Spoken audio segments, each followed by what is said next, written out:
2021 वाले पे आऊंगा।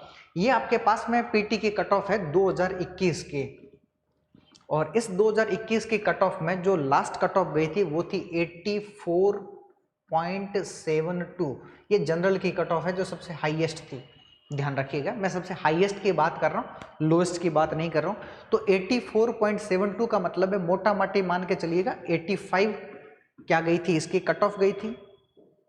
और अगर मैं इस बार थोड़ा सा कंपटीशन को और बढ़ा दूं कि मान लीजिए अभी 2021 के बाद में अभी 2 साल हो गए हैं और आजकल एडवांस टेक्नोलॉजी के साथ में बच्चे कुछ ज़्यादा ही थोड़ा सा अपने आप को मजबूती के साथ में खड़ा रखना चाहते हैं, तो इसका मतलब मैं 85 में 10 और ऐड कर लेता हूं कि मान लीजिए हद से हद कितनी बढ़ के चली जाएगी, ये 95 से ज़्यादा इस बार कट ऑफ नहीं जा सकती है। इसका सीधा सा मतलब है कि 200 नंबर में से जब आप 95 की बात करते हो, इसका मतलब आरएस की कट ऑफ 50% से भी अधिक नहीं जाती है।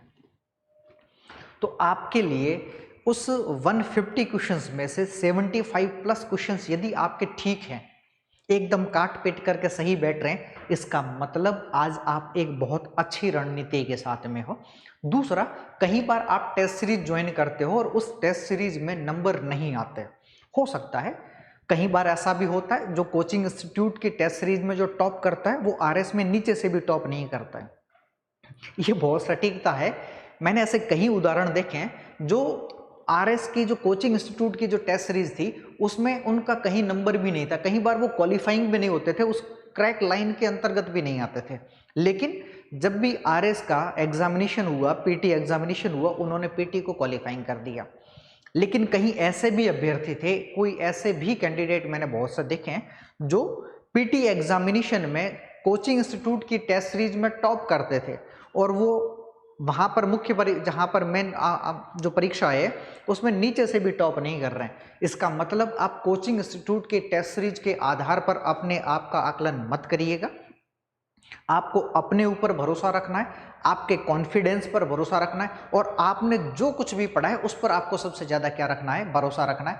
अन्यथा क्या होगा, आप पढ़ते बहुत कुछ हो लेकिन आपका कॉन्फिडेंस जब लो हो जाता है तो उसी कॉन्फिडेंस का ये परिणाम निकलेगा कि आपका धैर्य नहीं बन पाएगा, वहां पर आपके हाथ कांपने लग जाते हैं। और ऐसा कई बार होता है ना, जब आप पहली बार एग्जाम देते हो या फिर आपके मन में जब डर बैठा रहता है कि इस बार यदि मेरा सिलेक्शन नहीं हुआ तो क्या होगा, कुछ नहीं होगा। ऐसा तो है नहीं कि आप इस बार सिलेक्शन नहीं हुआ इसका मतलब आप में टैलेंट नहीं था, हो सकता है। कई बार ऐसा भी मैंने कई उदाहरण देखे, आपने टीना डाबी मैम का नाम सुना होगा, और टीना डाबी मैम ने पीटी को बड़े मुश्किल से क्वालिफाई किया है ना। अगर वो उस कैटेगरी से, रिजर्व्ड कैटेगरी से नहीं होती तो हो नहीं सकता, ऐसा नहीं हो सकता था कि वो जनरल से जो आईएएस की कट ऑफ को क्वालिफाइंग कर पाती। लेकिन मेंस में सबसे ज्यादा नंबर थे उनके, टॉप किया है मेंस में मैम ने। इसका मतलब केवल पीटी के आधार पर आप अपने आप का आकलन मत करिए, आपको सर्वाधिक फोकस मेंस एग्जामिनेशन पर करना चाहिए। अगर आपकी मेंस की तैयारी अच्छी है, आपने एक लंबे समय से तैयारी कर रखे, तो बिल्कुल चिंता मुक्त हो जाइए, टेंशन एकदम लेने की आवश्यकता नहीं है। आपका पीटी हंसते हंसते क्या हो जाएगा, क्वालिफाइंग हो जाएगा। तो बस आपको इतना ही चाहिए कि 95 प्लस नंबर आ जाए आपके। आप तो 50% मान के चलिए, यानी कि 100 नंबर आने चाहिए। 100 नंबर का मतलब है, सीधा सा मोटा माटी अगर मैं बात करूं तो आपके 85 क्वेश्चंस के आसपास में यदि ठीक है, 90 क्वेश्चंस मान लो, आप 90 प्लस क्वेश्चन ठीक है, आप एकदम सटीक कितनी भी कट ऑफ चली जाए उससे ज्यादा नहीं जाएगी, ठीक है। मेरा ज्यादा फोकस रहेगा मेंस एग्जामिनेशन पर कि मेंस की आपकी रणनीति क्या होनी चाहिए। और जैसा कि आप सभी लोग जानते हैं कि मेंस में हमारे 4 पेपर होते हैं, मैं एक एक पेपर की भी बात करूंगा। यानी आज का ये जो पूरा सेगमेंट है वो मेंस की स्ट्रेटजी के साथ में तो है ही है,